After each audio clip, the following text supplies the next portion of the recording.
My name is Sophia Hayes. I am 29 years old, and the day my grandfather's will was read, my parents looked me in the eye and tried to erase me. I was sitting at this long, polished table, hands folded so tight my knuckles went white, while my sister smiled across from me in a designer dress, already acting like she owned the room. The lawyer cleared his throat and started with what my parents called the main part of the will. That was when my mom leaned forward, all sweetness, and announced that my sister would be receiving $15 million from my grandfather's estate. My dad slid a stack of documents toward her, and everyone murmured congratulations like it was some kind of fairy tale ending. Then he turned to me. No folder, no check, not even a token. He just shrugged and said, almost bored, "Your sister gets 15 million. As for you, Sophia, you can earn your own. Grandpa didn't want you to have anything." My mom nodded and added, "He said he was done with you. You chose your career over family. This is what he wanted." I felt the room tilt, but I did not argue, did not cry, did not give them the satisfaction of seeing me break. I just stared at the table and listened to them rewrite the story of a man who had once been my biggest supporter. And that is exactly when my grandfather's own lawyer pushed his chair back, stood up, and said there was a second document, sealed and hidden, that my parents had never been allowed to see. He said it was meant to be read only when everyone was in the same room, and especially when I was present. Have you ever sat there while your own family decided you were worth nothing, and wondered if you should walk away or wait to hear the one secret that could blow everything apart? Because what that lawyer read next is the reason my mother ended up screaming in front of everyone. Daniel Park, my grandfather's attorney, didn't flinch when my mother snapped that there was no second document. He just adjusted his glasses, slid a thick, sealed envelope out of his briefcase, and set it on the table like a bomb. "Mr. Arthur Hayes gave me explicit instructions," he said calmly. This codicil was to be kept confidential from everyone, including his son, until the day his will was read with all immediate family present, especially his granddaughter, Sophia. My mom's face drained of color. My dad tried to laugh it off, saying Grandpa must have been confused near the end, that there was no need to read anything else. Daniel ignored him, broke the seal, and unfolded several pages covered in my grandfather's careful handwriting and legal print. My heart hammered so loud I could barely hear him at first, but then the words cut through as if the room had gone silent. "To my granddaughter, Sophia Hayes," Daniel read, "I leave full controlling interest in HarborMind Analytics, the company I have quietly built and invested in over the last several years, as well as my personal investment accounts associated with it, held separately from my joint accounts with my son." He went on to explain that HarborMind was not some small side project. It was a growing tech company based out of Atlanta, built around an AI platform to help small businesses manage inventory, cash flow, and marketing decisions. It already had partnerships, contracts, revenue. It was worth far more than the $15 million my parents had just handed to Chloe. My dad finally stopped smirking. "That's impossible," he blurted out. "Dad barely knew how to use his phone. He didn't build a tech company." Daniel looked straight at him. "With respect, Mr. Hayes, he learned. He sought outside expertise. He invested in the right people, and he insisted everything connected to HarborMind stay in his name only, so there would be no confusion about his intentions." My mother leaned forward, her voice sharp. "He was not in his right mind when he did that. He was old, he was sick, he was forgetting things. He told us Sophia wanted nothing to do with him." Daniel's expression tightened. "That is addressed here as well." He lowered his eyes to the page and continued. "I am fully aware," he read, "that Mark and Linda have kept Sophia away from me, changing plans, telling me she is too busy with her big city life, and telling her I am too tired or too confused to see her. They have told me she is ashamed of this family, that she does not call, that she does not care. I do not believe this. I have seen her messages disappear. I have had my calls redirected. I have watched them put Chloe in front of me with cameras and smiles while telling me Sophia wants nothing to do with an old man. My throat closed up. I remembered all the texts I sent that never got answered. The calls that went straight to voicemail, the times my mother said Grandpa was sleeping, or at a doctor's appointment, or having a bad day. Always when I tried to come home on short notice. Daniel kept reading. I have also noticed large transfers from my joint accounts into personal cards and accounts controlled by Mark and Linda, used to fund travel, vehicles, and lifestyle expenses primarily for Chloe. These were never discussed with me. When I asked questions, I was told I had already approved them, even when I had not. I may be old, but I am not stupid. My mother shot to her feet so fast her chair screeched across the floor. "That's a lie!" she shouted. "He signed everything. We took care of him. We did everything for him while she was off in Chicago chasing some computer dream." She jabbed a finger in my direction like I was the problem here, like my existence was the insult. My dad tried a different angle, his voice cooler. Dad clearly wrote that under pressure. He had moments of paranoia. You know how it is at the end. People get suspicious. Daniel didn't move. His tone never rose, but every word sounded heavy. "Mr. Hayes, this codicil was drafted and signed in my office with medical clearance from his physician stating he was fully competent. I am prepared to present those records if necessary." Across the table, Chloe's mascara was starting to streak. She clutched the folder with her 15 million like it might disappear if she loosened her grip. "So what?" she snapped, voice shaking. "He just gives her some random company and leaves us looking like thieves?" I took care of him. I was there. I posted about him. People loved our videos. Her choice of words hit me harder than I wanted to admit. I had been edited out of my own grandfather's life while she turned him into content. I stared at Daniel, hoping there was more, needing proof that I hadn't just imagined every email, every call, every time I tried. He sighed, glanced over the last page, and then looked up at my parents again. "Arthur knew there would be pushback," he said. "He anticipated that you would question his memory, his capacity, his decisions. He left further instructions and additional evidence, which I will present if this goes to court." My mom's hands were visibly shaking now. She grabbed my dad's arm. "Mark, do something," she hissed. "We can't let this stand. He can't just rewrite everything we agreed on." For the first time, my dad didn't have a quick answer. He stared at the papers in front of Daniel like he was doing the math and realizing too late that the numbers didn't favor him anymore. Sitting there, listening to all of it, pieces in my head started snapping into place. The missed holidays, the last-minute canceled visits, the way my parents always insisted on handling any banking to make things easier. The way Chloe flaunted trips and designer bags with no real job to back it up. Maybe you think you would have screamed, or flipped the table, or stormed out right then. But all I did was sit a little straighter and wait, because one question burned in the back of my mind. If this was only the beginning of what Grandpa had hidden from them, what else was about to surface that they couldn't talk their way out of?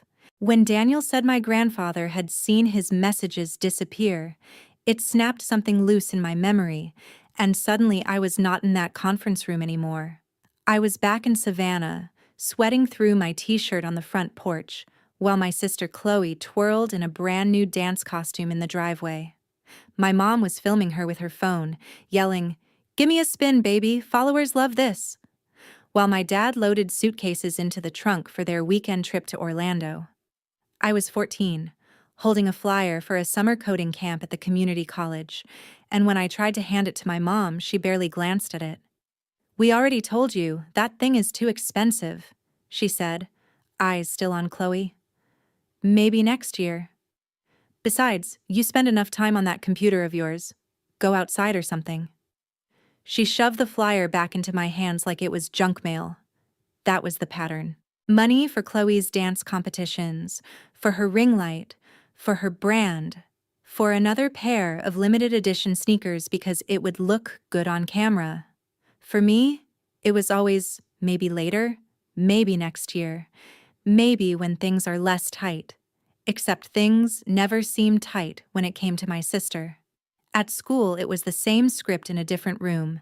Teachers would stop my parents at conferences to gush about Chloe's stage presence in the talent show, about how confident she was. When they got to my name, the comments shifted. Sophia is very bright, they would say, but she needs to participate more. She hides behind her projects. My mom would sigh and joke. She'd marry that laptop if she could. And my dad would add, we're working on getting her out of her shell, like who I was needed correcting. The first person who handed me anything that looked like real investment was my grandfather, Arthur. One afternoon, he showed up in his old pickup truck with this beat-up laptop he had bought from a closing office supply store. It was slow and ugly and perfect. They say the case is scratched, the processor is old, he told me with a wink, but I say it just means it already has stories. Now it can help you write yours. He set it on the kitchen table like it was made of glass. My mom frowned at it and muttered something about more screen time, but Grandpa ignored her. He started bringing me books the way other grandparents bring candy. Intro to Python, data analysis for small business owners, Excel for dummies he thought was hilarious. He hardly knew any of it at first, but he would sit with me at that same kitchen table and read the chapters out loud anyway, asking questions, making me explain what a loop was, what a dataset was, what it meant to clean data. He would nod seriously, then look over his glasses and say, "So in English, kiddo, how does that help somebody running a store like mine?" My parents rolled their eyes whenever they walked past. "She is never going to use that in real life," my mom would say. "At least Chloe's dance gives her some presence. That matters." One night I remember clearly. Chloe was trying on outfits for a video, sequins scattering across the bedroom floor, and my mom was zipping her up, telling her how gorgeous she looked. I came in, excited, holding a printout of a little chart I had made showing how Grandpa's store could save money by reordering certain items only once a month instead of every week. "Look," I said, "if he does this, he could save like $800 a year just on nails and screws." My dad glanced at it for half a second and said, "That's nice, honey, but you can't run a business on pretend math from a teenager." Chloe laughed and said, "Wow, nerd attack," and went back to practicing her poses. The thing is, Grandpa did look at it. The next day he took me to his store, walked me down the aisles, and pointed at the shelves. "Show me again," he said. "Where would we change the order?" We stood there between paint cans and power tools with my wrinkled piece of paper, and he listened like I was some consultant he'd hired.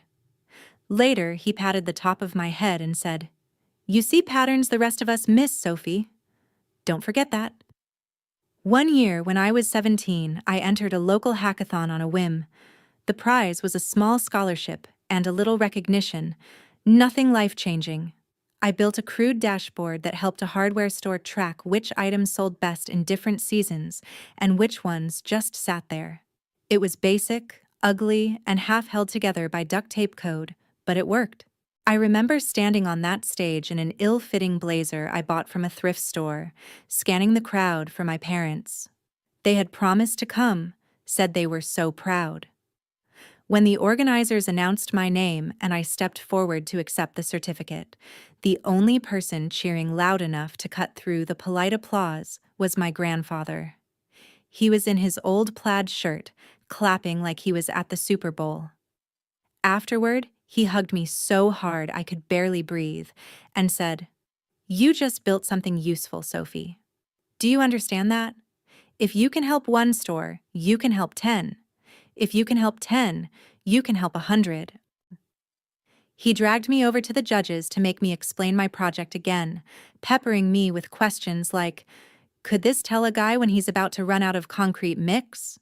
And what about when paint goes on sale? Can it warn him ahead of time? My parents texted me a picture of Chloe at the mall that same night, showing off a new pair of shoes, writing, "Sorry, honey, traffic was crazy. We will celebrate later." We never did. What we did do was repeat the same dynamic over and over. Chloe's milestones came with balloons and dinners out. My milestones came with a quick, "good job" thrown over a shoulder. If that. Meanwhile, Grandpa kept talking about ideas.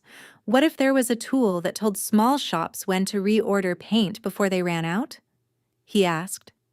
What if you could tell a bakery which cupcakes actually made them money, not just looked pretty? He would sit at the counter of his store after closing, ledger open, and ask me what I thought about different numbers. At the time, I thought he was just humoring me, making my little experiments sound bigger than they were. Now I knew better. He was thinking like an owner, like someone who had spent his life trying to keep shelves stocked and bills paid. My parents said I was weird, too intense, too focused on things no one cares about. Chloe laughed and told me I would end up alone in a dark room with a bunch of screens, that no one liked data people. Grandpa told me I was going to change the way people run their shops. He started mentioning things like partners and investors and platforms, words that sounded too big for our small-town kitchen. Once, when I joked that no one would ever trust a 20-year-old girl with their business data, he shook his head. "They don't have to trust you at first," he said. "They just have to see it works." Sitting in that conference room years later, listening to Daniel read words my grandfather wrote about messages disappearing and money moving without his consent, it hit me that the only person who had ever truly seen value in what I was building had realized, long before I did, that the rest of my family never would. Maybe that was why he built Harbormind in secret. Maybe he knew that if he gave them access, they would strip it for parts, slap Chloe's face on it, and leave me with nothing but an empty congratulations post and a smile for the camera. Instead, he tucked it away, tied it to my name, and waited for a day just like this, when their version of the story would finally collide with his. When the memories finally loosened their grip, I was back at that table with everyone staring at me like I had just been dragged in as evidence instead of family. Daniel was still holding the papers, but now he was watching my parents instead of reading. "You said I wanted nothing to do with him," I heard myself say, my own voice sounding strange in my ears. "You told me he was too tired to see me, that he was confused, that visits would upset him." My mom crossed her arms, defensive. "Because he was," she shot back. "You live in Chicago, Sophia.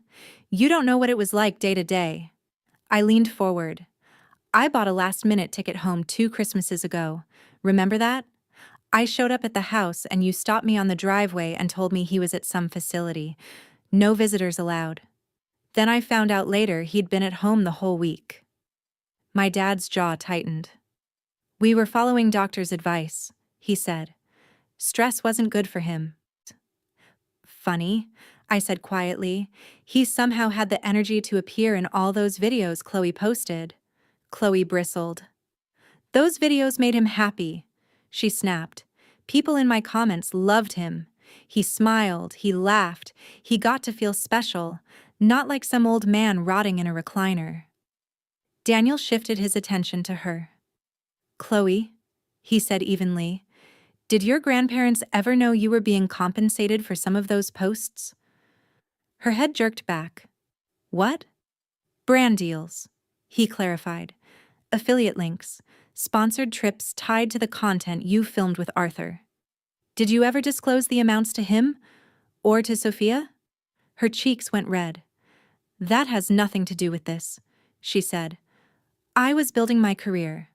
Mom and Dad said Grandpa wanted to help. They told me it was all part of the plan." She threw a desperate look at my parents, and in that instant something in her eyes flickered, like she suddenly realized she might be out on a ledge all by herself. I swallowed and kept going. What about the emails? I asked. The ones I sent asking to visit, the times I offered to bring my laptop and show him what I was working on. You answered from his account, Mom. You wrote, Grandpa is proud of you, but he doesn't understand that stuff, sweetheart. Just focus on your life. My mom slammed her palm on the table. So now it's a crime to protect an old man's peace? She shouted. You didn't see him crying when you chose Chicago over law school here. You didn't hear him say he didn't recognize you anymore. Daniel cleared his throat. For what it is worth, he said, Arthur never told me he did not recognize you, Sophia. He did tell me, very clearly, that he felt like his relationship with you was being managed for him. My dad scoffed. Managed is what you do for an elderly parent, he said. You should know that. You draft enough wills. They get paranoid. They imagine conspiracies. They think everyone is stealing from them. Daniel set the papers down and reached into his briefcase again. This time he pulled out a small black flash drive. He laid it on the table between us. Arthur thought you might say that, he replied. Which is why he asked me to record a video when we prepared this codicil. It's dated, time-stamped, and accompanied by a statement from his physician. If you intend to suggest he was incompetent, you should see what that looks like. My mother's hand shot out. You are not playing some edited clip to smear us, she hissed. Turn that thing off. Daniel didn't even glance at her. He plugged the drive into a slim laptop the paralegal had brought in, turned the screen so everyone could see, and clicked play. My grandfather's face filled the screen, older and thinner than I remembered, but his eyes were clear.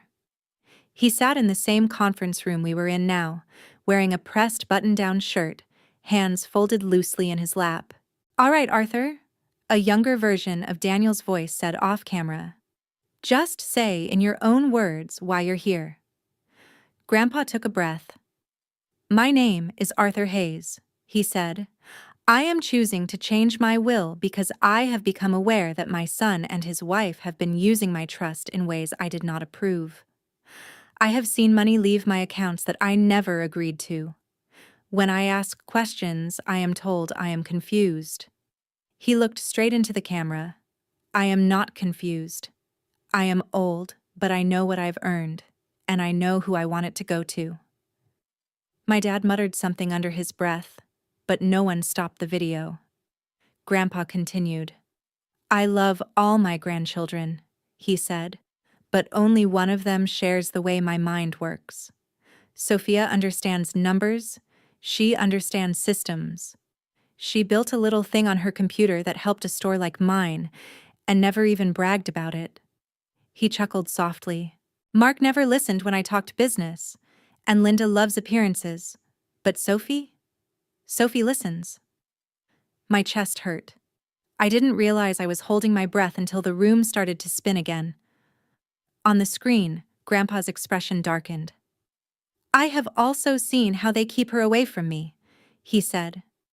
Visits canceled, calls dropped. I get told she is too busy with her big city job. Then I hear from Ruth that Sophia drives all the way down and my son sends her home from the driveway. I know what that is. That is control. That is fear that the two of us will talk and compare stories. He shifted in his seat, anger flashing across his features in a way I had rarely seen. If they are watching this, it means they are contesting my decision, he said. It means they are once again trying to take what does not belong to them. So let me make it plain. Harbor Mind Analytics, every share, every related account is for Sophia. Not because she is my favorite, but because she is the only one who can use it for what it is meant to do. He paused, eyes glistening. Help the little guys. Help the people running shops like I did, who never had these tools. Daniel's voice came back in the recording. Arthur, are you making this decision under pressure from anyone? Grandpa gave him a look like the question insulted him. The only pressure I feel is time, he snapped. I am making this choice now while I can, because I know if I wait, They will convince some doctor to write me off as senile and sign whatever they put in front of me. I want this on record before that happens." The screen froze on his face, then went black. No one spoke. The only sound was the low hum of the air conditioner and Chloe's uneven breathing. My mother's mascara had fully surrendered, black streaks cutting down her cheeks. She looked at my dad like he was supposed to have some way out of this. Some legal loophole or clever line that would undo what we had all just seen. Instead, he stared at the blank screen, fingers drumming a frantic rhythm on the table. "You can take that to court," he said finally, voice hoarse. "But it doesn't change the years we spent taking care of him. A jury will see that. They will see what we sacrificed." Daniel closed the laptop with a quiet click. "You are free to challenge the will," he said. "If you do, the video, the financial records, and the physician's statement regarding Arthur's capacity will become part of the public record." He glanced briefly at Chloe, whose influencer life depended on public perception. "And given the nature of the transfers we have documented, there may also be questions raised that go beyond probate court." That was the moment my dad's fingers stopped tapping, the moment my mother stopped shouting, and the moment I realized this was not just about who got what. This was the beginning of something much bigger. And for once, they were the ones who should be afraid of what came next. The fight my parents promised never made it to some dramatic jury trial with witnesses crying on the stand. Once Daniel filed the codicil, the video, and the bank records, their bluff collapsed under the weight of numbers they couldn't charm or cry their way around. There were meetings, of course. They hired a lawyer who walked into the first conference room loud and confident, shaking hands too hard, telling my parents not to worry, that these things are always negotiable. He walked out after the first disclosure hearing looking like he needed a strong drink and a different client. The court appointed a forensic accountant to go through years of transactions on my grandfather's joint accounts, and every family expense that had quietly padded Chloe's brand and my parents' lifestyle started showing up in spreadsheets and exhibits instead of Instagram stories. The judge didn't care how many videos Chloe had posted holding Grandpa's hand or how many heartfelt captions she'd written about cherishing moments. He cared about the power of attorney my dad had used to move money out of those accounts for unspecified personal expenditures. He cared about timing, transfers right before luxury vacations, right before a new SUV, right before Chloe's sponsored trips that somehow got paid partly out of Grandpa's funds. He cared about the fact that when Arthur questioned those withdrawals, emails mysteriously vanished. When their attorney tried to argue that Arthur had verbally approved everything, Daniel slid the video across the table, and the judge watched the part where my grandfather looked straight into the camera and said, "I have seen money leave my accounts that I never agreed to. When I ask questions, I am told I am confused. I am not confused." After that, there wasn't much room left to spin. The medical report attached to the file confirmed he'd been evaluated as competent when he changed his will. The accountant's report laid out the misuse of funds in columns that didn't care about anyone's feelings. The court validated the codicil and confirmed Harbor Mind Analytics, and the associated accounts were mine, exactly as Arthur intended. On top of that, the judge ordered my parents to repay what they had taken from the joint accounts, plus interest and penalties. They didn't have it. They had been living like the money would never run out. To even begin making a dent, they had to sell the big house in Savannah with the white columns and perfect lawn my mom used to pose on for holiday photos, the house she once called our legacy. They sold the 2 high-end cars they loved to park in the driveway just to be seen, the ones Chloe used as props in her Day in My Life vlogs. Word got out, because of course it did. Small towns are cruel and efficient that way. The same neighbors who used to rave about Linda's taste in decor started whispering at the grocery store about mismanaged funds and financial abuse of an elder. People who once envied them now crossed the street to avoid awkward conversations. Mark was put on leave from his job at the logistics company pending review, And it didn't take long before that became terminated for cause. No company in town wanted the CFO whose father's estate was now tied up in a public record of financial misconduct. Chloe's fall was quieter and louder at the same time. Quiet in the way doors closed to her behind the scenes, loud in the way screenshots and clips began circulating online. People dug up old videos of Grandpa in her feed and suddenly noticed the way he sometimes looked off camera, distracted, uncomfortable. A former friend leaked messages where Chloe bragged that she was set for life because her parents were making sure the will is in my favor. Brands that had been sending her free clothes and checks sent her emails instead, with phrases like reputational risk and we're going in a different direction. Her follower count started sliding, then plummeting. The comments under her old posts turned from heart emojis to questions she couldn't delete fast enough. She posted a teary video about misunderstandings and online hate. But without the glossy trips and endless hauls, the algorithm moved on, and so did her audience. While all of this unfolded, I signed papers in a different courthouse room, ones that formally separated my financial life from theirs. No more shared anything. No more emergency contacts with their phone number just in case. No more backdoor access to accounts for safekeeping.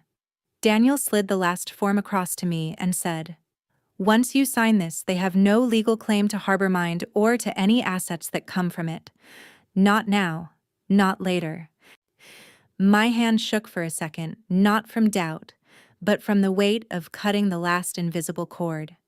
Then I signed, and for the first time, their disappointment was no longer something that could cost me money or freedom.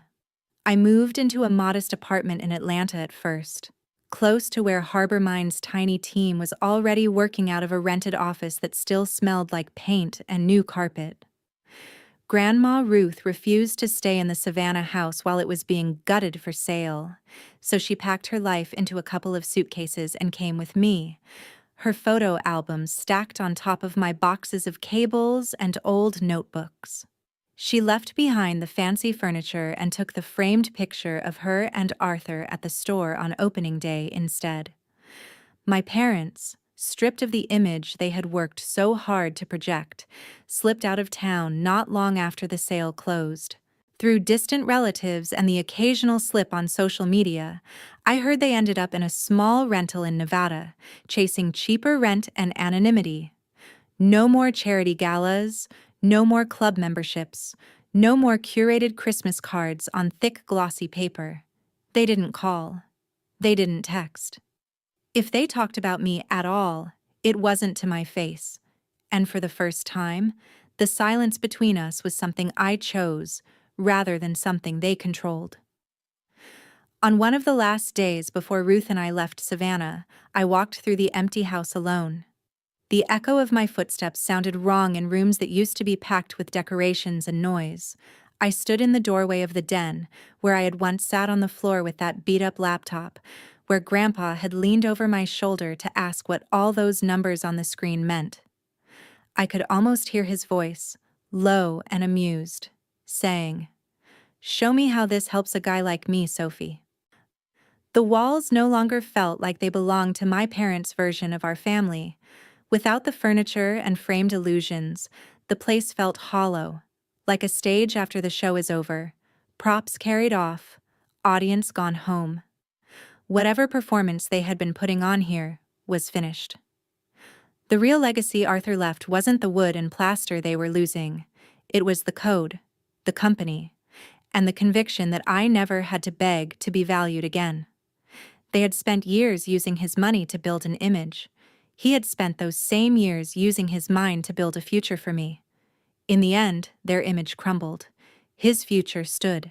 4 years later, if you had walked into HarborMind's office in downtown Atlanta, you would never have guessed it started as a side project on a beat-up laptop and a promise made in a will that almost got buried. We had real glass doors now, a logo on the wall, a team of 50 engineers, analysts, and support staff who spent their days building tools for people who looked a lot more like my grandfather than like my parents' country club friends. Our platform helped small hardware stores, bakeries, barbershops, corner bodegas, you name it, track their inventory, forecast demand, and to understand which products actually made them money. When a storm was coming, HarborMind could tell a tiny coastal shop exactly how many generators to order. When a bakery wanted to know which cupcakes to stop making, our dashboards answered in plain language. Every time a client called to say, "We didn't go under this quarter because of your software," I heard my grandfather's voice, the way he had said, "Help the little guys." We hosted free workshops twice a month, inviting local business owners into our space, feeding them pizza, walking them through their numbers in a way no bank ever had. I set up a scholarship fund in Arthur's name for students from working-class families who wanted to study data or computer science, and every year we handed out a stack of refurbished laptops like the one he had bought me, except these actually booted up in under 10 minutes. Chloe reached out the second year after the will reading. It started with a long email that sat in my inbox for weeks before I opened it. She didn't ask for money, she didn't ask for a shout-out. She just wrote about how her follower count had tanked, how sponsorships dried up, how she had gone from flying out for brand trips to clocking in at a small marketing agency where no one cared how many likes she used to get, only whether she could meet deadlines. She said she had started volunteering at a community center, teaching teenage girls basic content creation skills, but also talking to them about reading contracts and not treating their lives like something to be packaged and sold.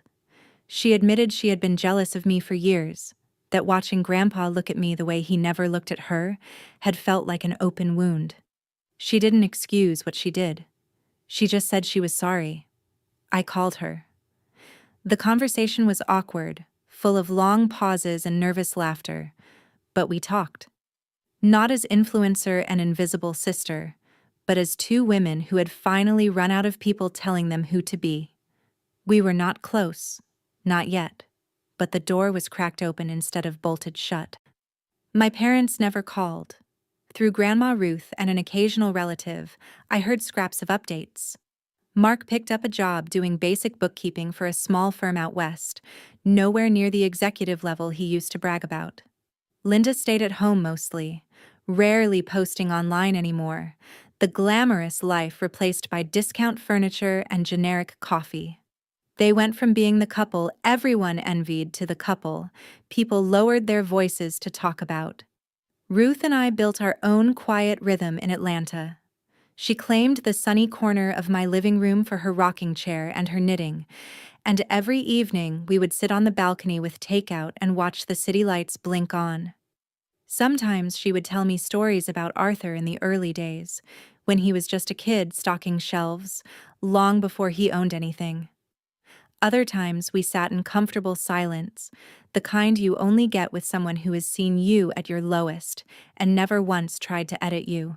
People like to say success is the best revenge. Maybe they are right. But sitting there with my grandmother, knowing HarborMind was giving families like ours a fighting chance, without anyone needing to steal or lie to make it happen, I realized something else. The real revenge wasn't the money or the growth charts or the press articles. It was knowing that the part of me my parents had dismissed as useless, the girl with the pointless computer obsession, was the part that built a life they could no longer touch. The first time I told the whole story out loud to strangers was on a stage in New York, under a red circle of light with cameras pointed at my face and Ted glowing behind me. My palms were sweating around the clicker, but my voice was steady when I started the way it had all started for me. At my grandfather's will reading, my parents gave my sister $15 million and told me to earn my own. They said Grandpa didn't want me. They were wrong. The audience laughed in the right places and went dead quiet in the heavy ones as I walked them through it. Not every messy detail, but enough. How my family decided I was the weird one, the difficult one, the one who didn't fit the picture they wanted to post. How my grandfather quietly bet everything on the part of me they tried to erase. How greed and manipulation almost buried that bet for good. I told them about Harbor Mind, about the small town shops now using our tools, about the bakery owner who cried on a Zoom call because she thought she would lose the business her mother started and then didn't. I put up a slide with my grandfather's handwriting, his notes about helping the little guys, and felt something in my chest loosen that had been tight for years. When I finished and the applause washed over me, it didn't feel like vindication so much as confirmation that his belief in me had landed somewhere real. Later that night, back in my apartment, I took off the blazer and heels and sat on the edge of my bed with the one object from Grandpa I carry everywhere now, his old wristwatch. The leather band is cracked, the face a little scratched. But when you pop the back open, there's a tiny photo of me at 17, standing next to my hackathon project with my hair frizzing out, grinning like an idiot. On the metal around it, he had paid someone to engrave one sentence. For the granddaughter they never understood, but I always believed in. I ran my thumb over the words until they blurred. For a long time, I thought the only way to win was to make my parents eat their doubts, to force them to admit they were wrong about me. But somewhere between the courtroom and that stage, I realized that wasn't the point. The point was that I stopped auditioning for people who had already decided not to see me. The point was that I took the love and belief I got from one old man and multiplied it, turning it into jobs and scholarships and second chances for people who came from families a lot like mine. If there is any lesson in what happened, it is this. Being the unwanted child does not mean you are unworthy. It usually just means the people around you are too afraid or too small to handle who you really are. You do not have to stay in rooms where your value is up for debate. You are allowed to build new rooms with new people who don't need to be convinced you matter. And if you have ever been the Sophia in your family, the one who got overlooked, blamed, or cut out, I hope you remember this part more than the money or the scandal. One person believing in you at the right time can change everything. Be open to finding that person. And when you can, be that person for someone else.